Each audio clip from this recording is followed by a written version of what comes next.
Friends பொதுவாக நம்ம பசங்க வந்து தன்னுடைய லவ்வரோட பர்த்டேக்கு ஒரு நாள் முன்னாடி வந்து பார்த்திங்கன்னா அவ்வளோ எக்ஸைட்மெண்ட்டோட அவ்வளோ ஹாப்பினஸோடு இருப்பாங்க. அவளுடைய பர்த்டேக்கு எப்படியெல்லாம் அவளுக்கு சர்ப்ரைஸ் கொடுக்கலாம், எப்படியெல்லாம் அவளுடைய பர்த்டே செலிப்ரேட் பண்ணலான்னு சொல்லி ஃபுல் டே வந்து பார்த்திங்கன்னா பிளான் பண்ணிட்டு இருப்பாங்க. தென் வந்து பார்த்திங்கன்னா நைட் முழுக்க அவனுக்கு தூக்கமே வராது. தென் வந்து பார்த்திங்கன்னா அவனுடைய ஃப்ரெண்ட்ஸ் எல்லாருமே சேர்ந்து மச்சி இன்றைக்கி உன் ஆளோட பர்த்டே, ஸோ இன்றைக்கி வந்து நீ உன் ஆளுக்கு பதிலாக கேக் கட் பண்ணி எங்களுக்கு ட்ரீட் கொடுக்கணும்னு சொல்லி அவன்கிட்ட ட்ரீட்டும் வாங்கிப்பாங்க.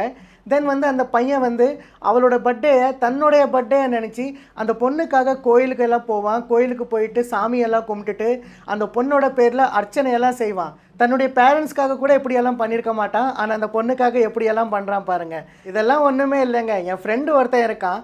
அவன் வந்து இவனுக்கும் ஒரு படி தாண்டி அந்த பொண்ணுக்காக அங்க பிரதர்ஷனெல்லாம் செஞ்சுருக்கான், காவடியெல்லாம் தூக்கியிருக்கான். அந்த பொண்ணு நல்லா இருக்கணும் அண்ட் அந்த பொண்ணை வந்து மேரேஜ் பண்ணணுங்கிறதுக்காக.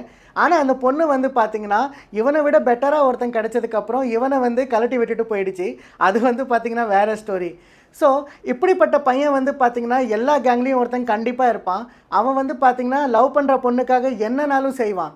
ஸோ அப்படிப்பட்ட பையன் வந்து உங்கள் கேங்லேயும் இருந்தானா அவனை டேக் பண்ணி ப்ளீஸ் கமெண்ட் பண்ணுங்கள்.